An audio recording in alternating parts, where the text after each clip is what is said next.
Hey everyone, x plus y equal to 10 की जो equation आपके सामने है, अगर मैं आपसे पूछूं कि इसका सॉल्यूशन क्या है तो आपका जवाब क्या होगा? x plus y equal to 10 ये एक इक्वेशन है जहां पर दो अननोन है x और y, और मैं चाहता हूं कि आप मुझे इसका सॉल्यूशन बताएं।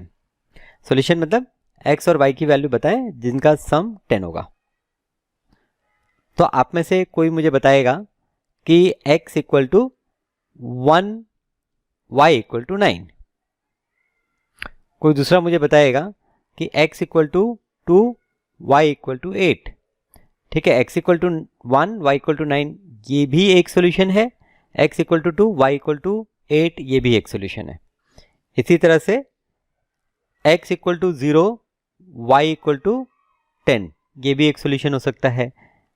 यहाँ पर एडिशन 10, यहाँ पर भी एडिशन 10, यहाँ पर भी एडिशन 10, और इसी तरह से हम बहुत सारे इसके सॉल्यूशन निकाल सकते हैं। तो यहाँ पर ये जो x plus y equal to 10 मैंने लिखा है, ये एक लीनियर इक्वेशन है टू वेरिएबल्स में।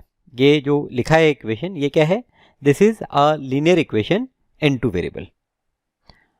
अगर इसी तरह से मुझे दो इक्वेशन दिए गए हों और मुझे एक कॉमन सॉल्यूशन फाइंड आउट करना हो, तब वो दो इक्वेशन कहलाते हैं साइमल्टेनियस इक्वेशन।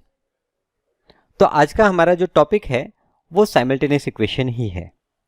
तो साइमल्टेनियस इक्वेशन क्या? साइमल्टेनियस इक्वेशन, तो आपका जो टॉपिक है साइमल्टेनियस इक्वेशन। ज़्यादा डिटेल में मैं अगर कहूँ तो ये है simultaneous linear equation in two variable. अब यहाँ पर अगेन मैंने आपको एक प्रॉब्लम दिया कि x प्लस वाई 10 और x minus y equal to 6। अब आप मुझे बताइए सॉल्यूशन क्या है ये दोनों इक्वेशन का। तो अब आप यहाँ पर मुझे इनफाइनाइट सॉल्यूशन नहीं बता सकते। अगर मैं x1 y9 ये एक सॉल्यूशन कंसिडर करूं तो ये पहले इक्वेशन का तो सॉल्यूशन होगा, लेकिन दूसरे इक्वेशन का सॉल्यूशन नहीं होगा। आप बहुत सोच के मुझे आंसर देंगे कि x equal to 8, y equal to 2, x equal to 8, y equal to 2। अब यहाँ पर अगर हमने ऐड किया तो सम 10, x प्लस वाई 10, और अगर हमने डिफरेंस लिया तो x minus y equal to 6। तो यहाँ पर x 8, y 2, ये आपको जो सॉल्यूशन मिलेगा, this will be the solution of this simultaneous equation. तो यहाँ पर आप देख रहे हैं कि साइमल्टेनियस इक्वेशन का एक ही सॉल्यूशन पॉसिबल है।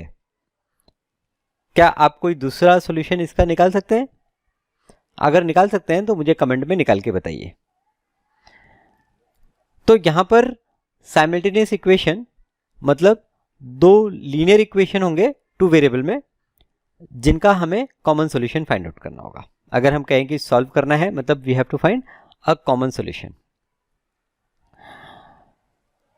तीन केसेस पॉसिबल हैं यहाँ पर कि जब मुझे दो इक्वेशन दिए गए हों तो उनका कॉमन सॉल्यूशन, एक कॉमन सॉल्यूशन आ सकता है जैसे कि अभी ये एग्जांपल हमने देखा। दूसरा केस ऐसा हो सकता है जिसमें हमें एक भी सॉल्यूशन ना मिले, और तीसरा केस ऐसा हो सकता है कि जिसमें दोनों इक्वेशन के लिए हमें इनफाइनाइट सॉल्यूशन मिले। तो ये जो तीन केसेस हैं, ये तीन केसेस में से सिर्फ आपको एक ही केस पे ध्यान देना है जो कि यूनिक सॉल्यूशन का केस है। यूनिक सॉल्यूशन मतलब दो इक्वेशंस को हम सॉल्व करेंगे तो हमें एक सॉल्यूशन मिल जाएगा। तो यहाँ पर अब मैंने जैसे x equal to 8, y equal to 2 find out किया, तो क्या मैंने ऐसे ऑब्जर्व करके फाइंड आउट किया, इक्वेशन को ऑब्जर्व करके फाइंड आउट किया, या कोई मेथड है जिससे हम इसको सॉल्व कर सकते हैं? तो yes, there is a method. There is 3 to 4 methods. 3 methods तो ऐसे हैं जिनको हम एल्जेब्रिक मेथड कहते हैं, और एक मेथड है जिसे हम ग्राफिकल मेथड कहते हैं। तो यहाँ पर इस लेक्चर में हम बेसिकली चर्चा करने वाले हैं एल्जेब्रिक इक्वेशंस की, एल्जेब्रिक सॉल्यूशंस की। दो मेथड्स की डिस्कशन करेंगे। एक मेथड है, हम लिख सकते हैं method of solving simultaneous equation.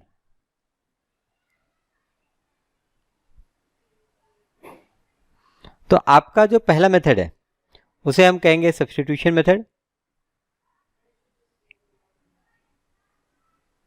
और जो दूसरा मेथड है उसे हम कहेंगे एडिशन सब्ट्रैक्शन मेथड,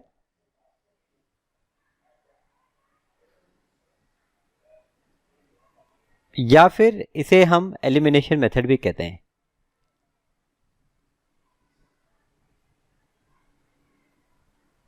ठीक है, तो आपको कोई भी मैंने प्रॉब्लम दिया, और भी मेथड्स हैं, लेकिन ये चैप्टर में 8th स्टैंडर्ड में आप सिर्फ कॉन्सेंट्रेट करेंगे सब्स्टिट्यूशन मेथड और एडिशन सब्ट्रैक्शन मेथड पर। तो मैं यहाँ पर कुछ प्रॉब्लम्स आपके साथ सॉल्व करूँगा और दोनों ही मेथड से हम सॉल्व करेंगे, और प्रॉब्लम को सॉल्व करते समय हम समझेंगे कि ये सब्स्टिट्यूशन मेथड और एडिशन सब्ट्रैक्शन मेथड क्या है। तो यहाँ पर पहला problem x plus y equal to 11 और x minus y equal to -3। तो ये दो इक्वेशन है, एक इक्वेशन को हम इक्वेशन 1 और दूसरे को इक्वेशन 2 कंसिडर कर लेते हैं। पहले हम प्रॉब्लम को सॉल्व करेंगे सब्स्टिट्यूशन मेथड। अब सब्स्टिट्यूशन मेथड में करना क्या है, सब्स्टिट्यूशन में हमें किसी भी एक इक्वेशन से एक वेरिएबल की वैल्यू किसी दूसरे वेरिएबल के टर्म में फाइंड आउट करनी है। जैसे कि यहाँ पर मैं कह सकता हूँ कि from equation 1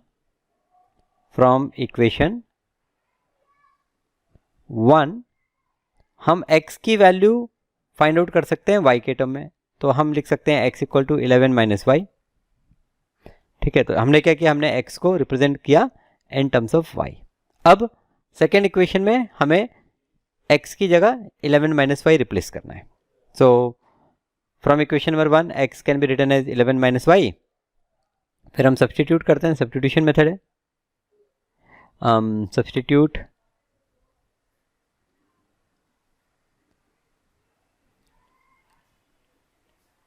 substitute x equal to 11 minus y in equation 2। तो आप x की जगह यहाँ पर यूज़ करेंगे 11 माइनस वाई इक्वल टू -3। तो therefore 11 minus 2y equal to -3।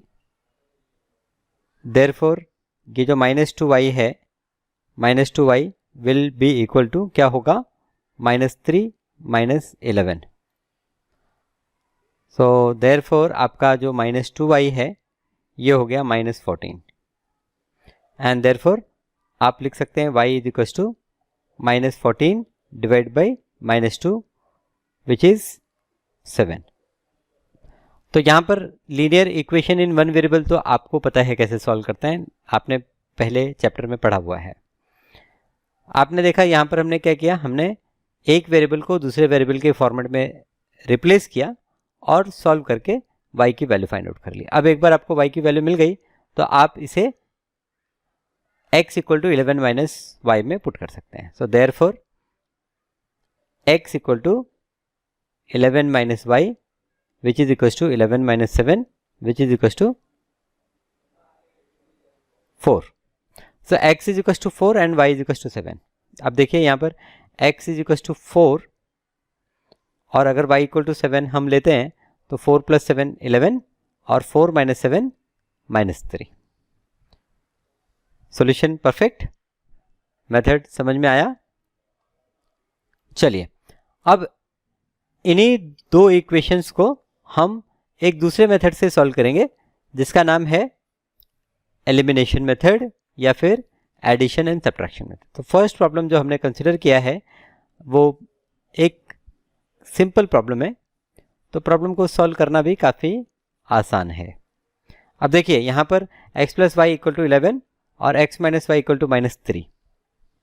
अब हमें एडिशन सब्ट्रैक्शन से करना है। तो एडिशन सब्ट्रैक्शन के लिए आप रूल समझिए कि आपका कोई एक वेरिएबल x या y उनके कोएफिशिएंट सेम होने चाहिए। साइन डिफरेंट भी हो सकता है, सेम भी हो सकता है। जैसे यहाँ पर मैं अगर देखूं तो यहाँ पर x का कोएफिशिएंट भी सेम है, y का कोएफिशिएंट भी सेम है, y में साइन डिफरेंट है। तो कोई भी एक वेरिएबल आप कंसिडर कर लीजिए, उसके कोएफिशिएंट्स को देखिए बराबर होना चाहिए, नहीं है तो उस इक्वेशन को किसी एक नंबर से मल्टीप्लाई करके हम कोएफिशिएंट को बराबर कर सकते हैं। आगे के प्रॉब्लम में हम देखेंगे कि कैसे कोएफिशिएंट को बराबर कर रहे हैं। यहाँ पर x का कोएफिशिएंट और y का कोएफिशिएंट दोनों ही बराबर है। अगर हमें प्रॉब्लम को सॉल्व करना है जिनके कोएफिशिएंट्स का साइन अलग अलग है तो हम इक्वेशंस को ऐड करेंगे, और अगर हमें प्रॉब्लम को सॉल्व करना है जिनके कोएफिशिएंट का साइन सेम है तो हम एक इक्वेशन से दूसरे इक्वेशन को सब्ट्रैक्ट करेंगे। ऐसा करने से क्या होगा, ऐसा करने से आपका एक वेरिएबल एलिमिनेट हो जाएगा, एक वेरिएबल कम हो जाएगा, तो आप जो एक वेरिएबल बचता है उसकी वैल्यू फाइंड आउट कर पाएंगे। अब जैसे यहाँ पर इक्वेशन 1 और इक्वेशन 2 में अगर मैं ऐड कर दूं, एडिंग, मैं लिखूं एडिंग इक्वेशन 1 एंड 2, आप इक्वेशन 1 और 2 को ऐड करें तो देखिए x प्लस एक्स आपका 2x हो गया और y माइनस वाई ये कैंसिल हो गया, तो यहाँ पर 2x इक्वल टू 11 माइनस 3 आप ऐड कर रहे हैं, तो नेगेटिव वैल्यू को ऐड करना मतलब सब्ट्रैक्ट करना। 11 माइनस 3 क्या होगा, 11, 8, 2x equal to 8, so therefore x equal to 8 divide by 2 which is equal to 4।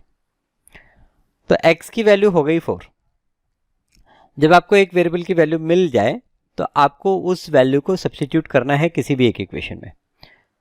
तो यहाँ पर हम x इक्वल टू 4 ये जो मिला है इसे हम पुट कर देंगे इक्वेशन 1 में। Put x equal to 4 in equation 1। तो आपने इक्वेशन 1 में पुट किया तो ये हो गया 4 plus y is equal to 11, therefore y is equal to, यहाँ पर y इज इक्वल टू हम लिख सकते हैं 11 माइनस 4, 11 माइनस 4 इज 7, तो x 4 y 7। देखिए हमने इसके पहले जो प्रॉब्लम सॉल्व किया उसमें भी x 4 y 7, यहाँ पर हमने सॉल्व किया, यहाँ पर भी x 4 y 7। अब आप देखेंगे कुछ प्रॉब्लम्स एलिमिनेशन मेथड से थोड़ा इजीली सॉल्व हो जाते हैं, कुछ प्रॉब्लम सब्स्टिट्यूशन मेथड से सॉल्व होते हैं। तो ये आपकी प्रैक्टिस होगी जिससे आपको पता चलेगा कि किस प्रॉब्लम को किस मेथड से सॉल्व करना ज़्यादा आसान है। प्रॉब्लम दोनों ही मेथड से सॉल्व किए जा सकते हैं, तो मैं तो आपको हर प्रॉब्लम दोनों मेथड से सॉल्व करके बताऊंगा जिससे आपको एक कॉन्फिडेंस आ जाए कि प्रॉब्लम आप दोनों ही मेथड से सॉल्व कर सकते हैं। चलिए सेकंड प्रॉब्लम। अब प्रॉब्लम का लेवल हमने थोड़ा सा बढ़ा दिया है। अब यहाँ पर आप देखेंगे कि कोई भी वेरिएबल का कोएफिशिएंट सेम नहीं है,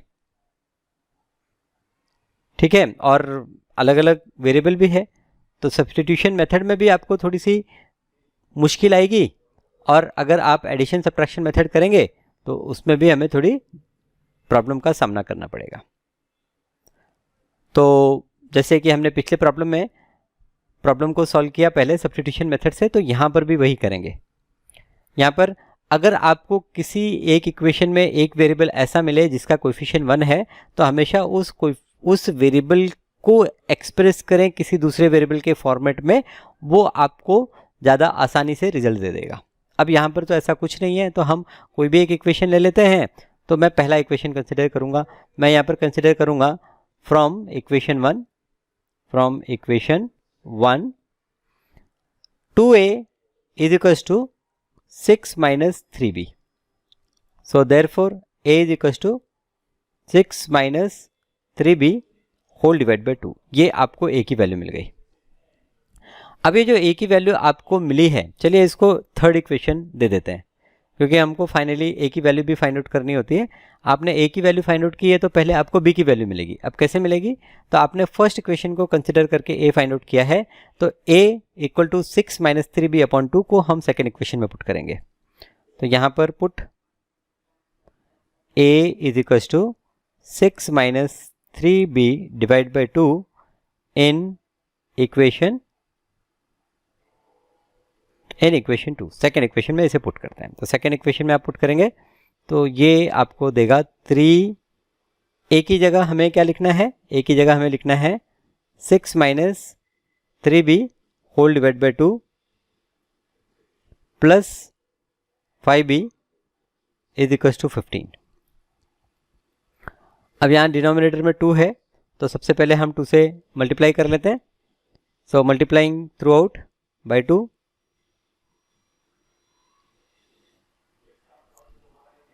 मल्टीप्लाइंग ईच टर्म हम कह सकते हैं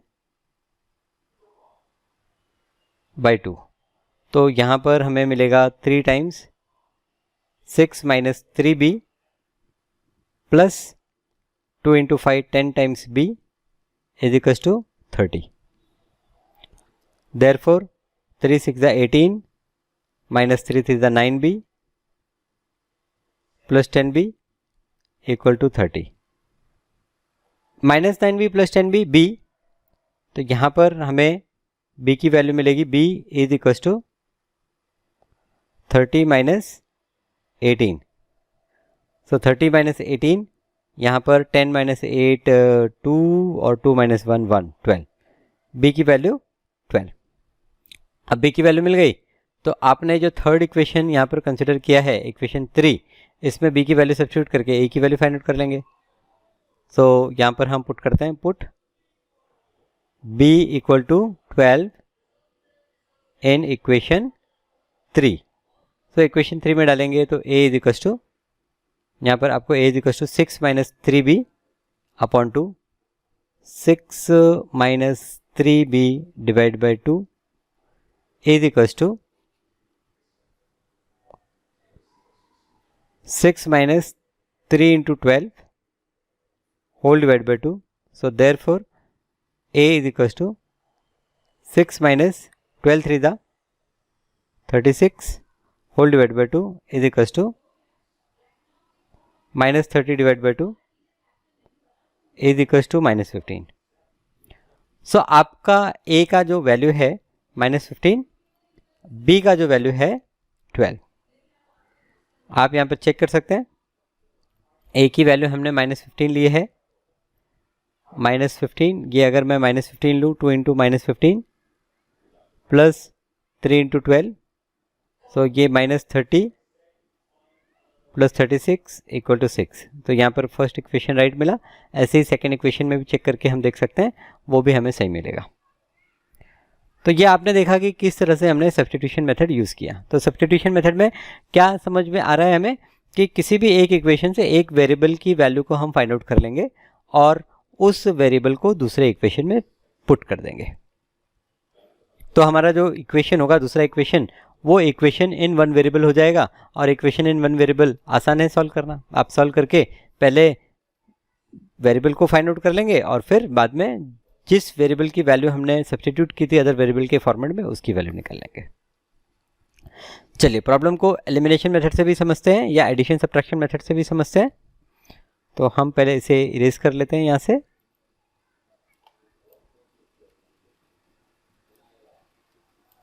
ठीक है, ओके।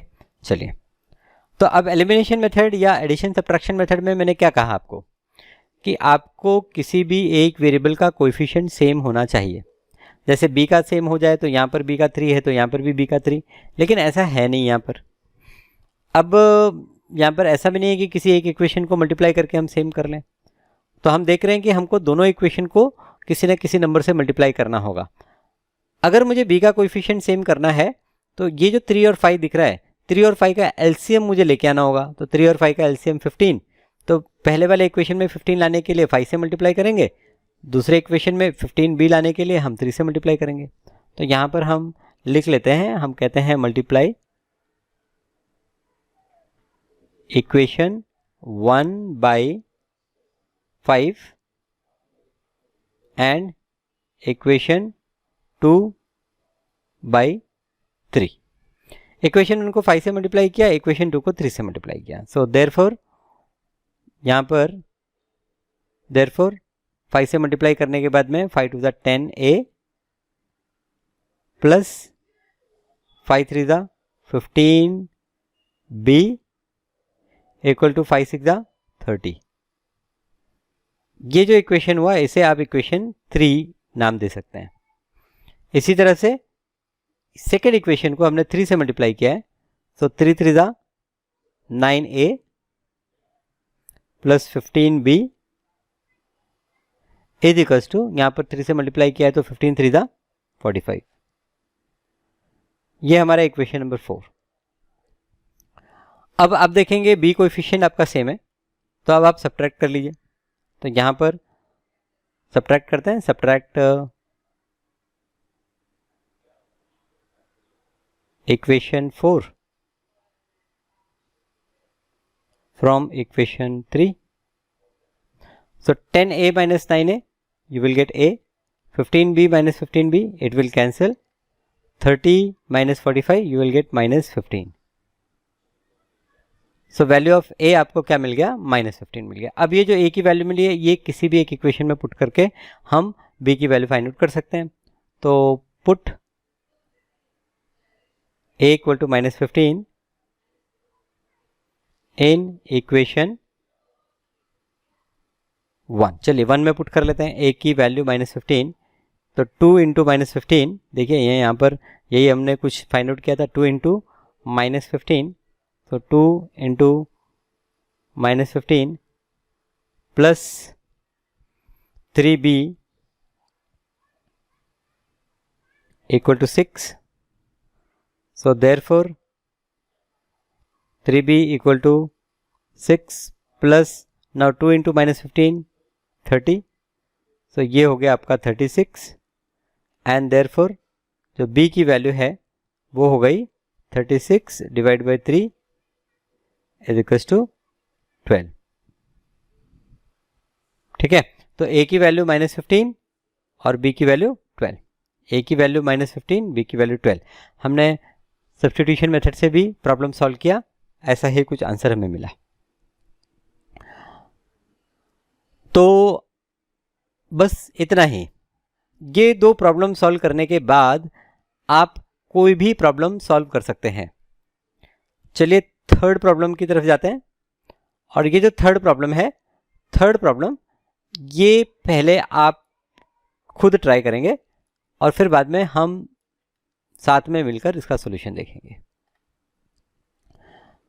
तो यहाँ पर पहले सब्स्टिट्यूशन मेथड यूज़ करें तो ये आपका इक्वेशन 1 और ये आपका इक्वेशन 2. ठीक है, तो यहाँ पर सब्स्टिट्यूशन मेथड में हमें किसी एक वेरिएबल की वैल्यू पता होनी चाहिए. तो यहाँ पर हम लिखते हैं कि फ्रॉम इक्वेशन 1, फ्रॉम इक्वेशन 1 हम x की वैल्यू फाइंड आउट कर लेते हैं. तो from equation 1 x equal to 5y divide by 8. ये x की वैल्यू हो गई 5y divide by 8. From equation 1 x equal to 5y divide by 8. Equation number 3 consider करेंगे इसे और हम पुट करेंगे, put x equal to 5y divide by 8 in equation 2. Second equation में पुट करते हैं. तो 13 इंटू एक्स, सो एक्स की जगह पे हमें लिखना है 5y divide by 8 is equals to 8y plus 1. तो यहाँ पर डिनोमिनेटर में 8 है, एलसीएम ले लेते हैं. थ्रू आउट 8 से मल्टीप्लाई कर देंगे. Multiply each term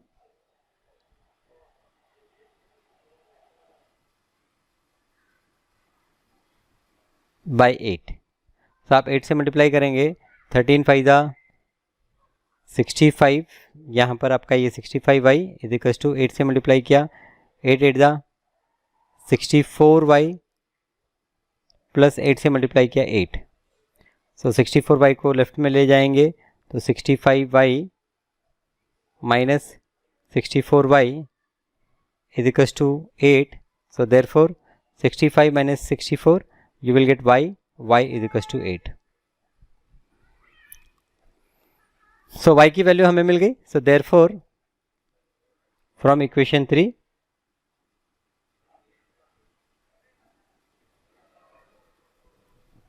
equation 3 x equal to equation 3 की अगर हम बात करें तो equation 3 x equal to 5y divide by 8. तो x is equal to 5, y की value 8 divide by 8, 8 8 cancel, x is equal to 5. So x5 y8, x5 y8, x5 y8. पहला equation satisfy हो रहा है. दूसरा भी x5 y8 अगर put करेंगे तो दूसरा इक्वेशन भी सेटिस्फाई होता है. तो ये आपने प्रॉब्लम सॉल्व किया यूजिंग द सब्स्टिट्यूशन मेथड. चलिए सेकेंड मेथड, सेकेंड मेथड है आपका एडिशन सब्ट्रैक्शन मेथड। अब एडिशन सब्ट्रैक्शन में पहली चीज़ तो ये है कि आपका इक्वेशन स्टैंडर्ड फॉर्मेट में होना चाहिए। स्टैंडर्ड फॉर्मेट में कहने का मतलब ये है कि जैसे हमने इसके पहले इक्वेशंस में देखा कि जो वेरिएबल थे वो लेफ्ट में थे और जो कांस्टेंट था वो राइट में था, तो यहाँ पर भी कुछ ऐसा ही करेंगे। दूसरी चीज़ ये कि किसी एक वेरिएबल का कोएफिशिएंट सेम होना चाहिए। तो पहले इक्वेशन में हम देख रहे हैं कि कोएफिशिएंट 5 है, सेकंड में देख रहे हैं कोएफिशिएंट 8 है, y का कोएफिशिएंट हम सेम करने की कोशिश करते हैं। तो यहाँ पर 5 और 8 का एलसीएम 40, तो पहले इक्वेशन को हम 8 से मल्टीप्लाई करेंगे, दूसरे इक्वेशन को 5 से मल्टीप्लाई करेंगे और हम एक स्टैंडर्ड फॉर्मेट में लिखेंगे इक्वेशन को। तो यहाँ पर multiplying equation 1 by 8 and equation 2 by, पहले इक्वेशन को 8 से मल्टीप्लाई कर दिया, दूसरे इक्वेशन को 5 से मल्टीप्लाई कर दिया। तो multiplying equation 1 by 8 and equation 2 by 5 and rearranging them.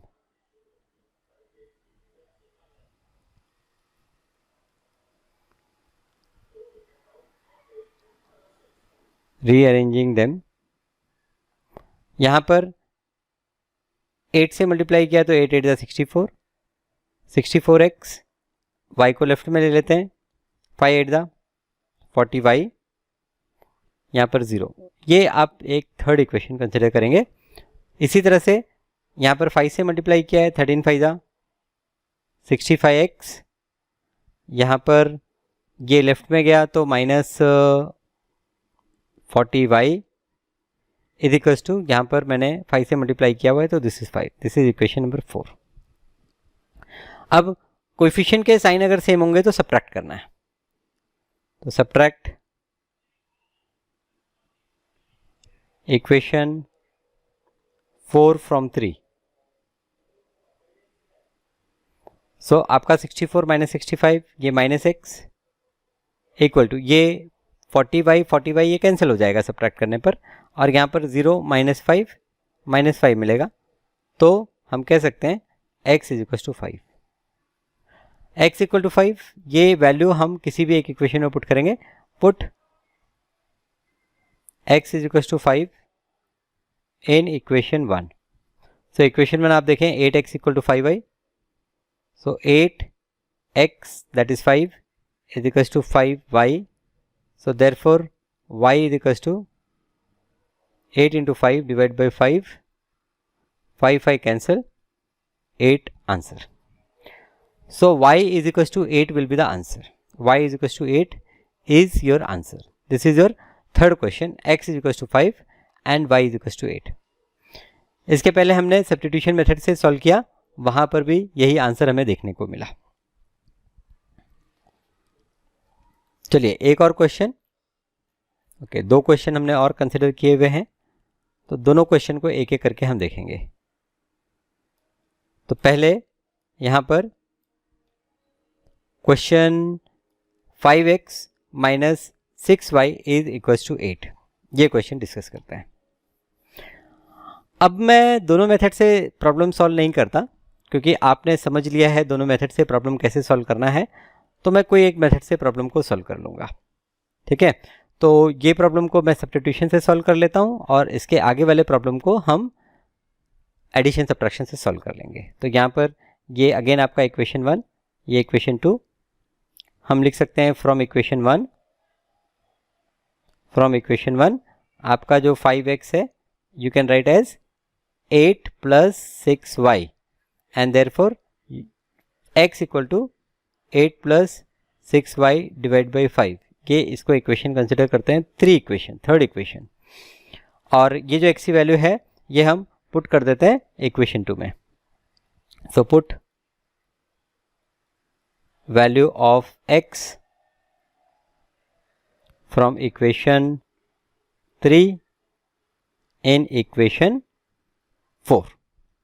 सो आपका ये फोर्थ इक्वेशन है 7 into y minus 15 into x की जगह हम पुट करेंगे 8 plus 6y divide by 5 is equals to 9।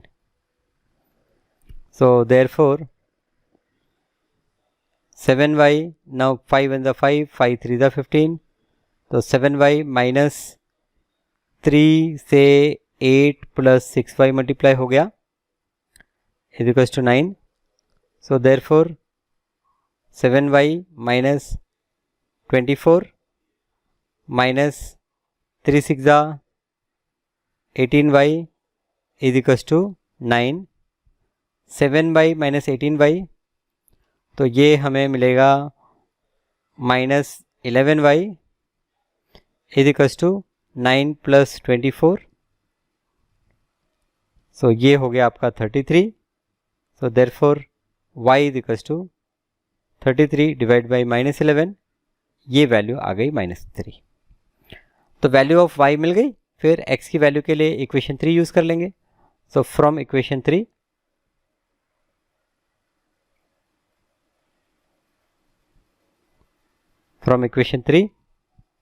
आपका जो x है, x is equals to 8 plus 6y divide by 5.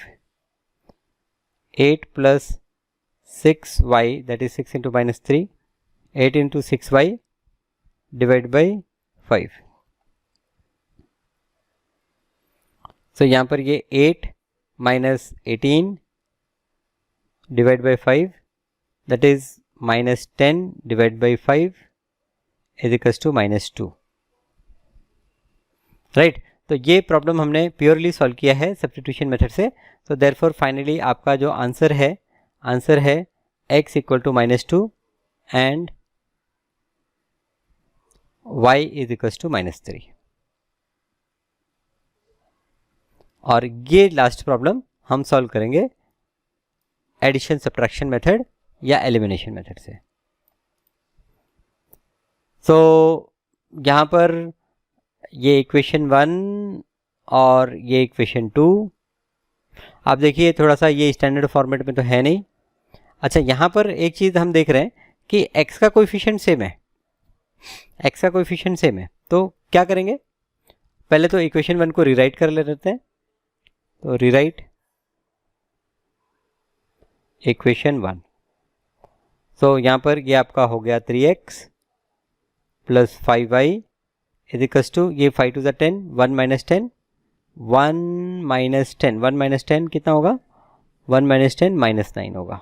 Okay. तो ये इक्वेशन आप 3 कंसिडर कीजिए या इक्वेशन 1 लिख सकते हैं, कोई प्रॉब्लम नहीं.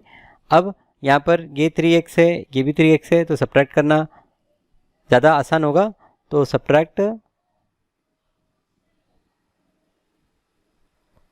इक्वेशन 3 फ्रॉम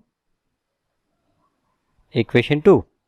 इक्वेशन 3 को सब्ट्रैक्ट करेंगे इक्वेशन 2 से, तो 3x minus 3x cancel, 8y minus 5y, 8y minus 5y ये 3y होगा, और 0 माइनस -9 तो ये +9. So therefore y is equals to 9 divide by 3 is equals to 3. हमें y की वैल्यू मिल गई. अब ये y की वैल्यू किसी भी एक इक्वेशन में हम सब्स्टिट्यूट कर सकते हैं. तो सेकेंड इक्वेशन में पुट कर देते हैं. Put y is equals to 3 in equation 2. तो यहाँ पर सेकेंड इक्वेशन में आप पुट करेंगे. सेकेंड इक्वेशन है 3x plus 8y is equals to 0. So 3x plus 8y means 8 into 3 is equals to 0. So therefore 3x is equals to -24. Therefore x equal to -24 divide by 3 is equals to 3 8 ज़ा 24. So x is equals to -8. So therefore x is equals to -8 and y is equals to, x is equals to -8 and y is equals to 3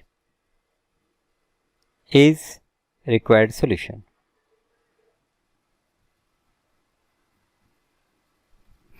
ठीक है. तो यहाँ पर कुछ problem हमने solve किए, substitution method और एलिमिनेशन मेथड दोनों से ही सॉल्व किए. और प्रॉब्लम का सॉल्यूशन देख के आपको भी कॉन्फिडेंस हुआ होगा कि प्रॉब्लम्स सारे ही बहुत आसान है. सिर्फ आपको इक्वेशन, लीनियर इक्वेशन कैसे सॉल्व करते हैं ये पता होना चाहिए. तो प्रैक्टिस ही आपको परफेक्ट बनाएगी. प्रैक्टिस करते रहिए, सीखते रहिए.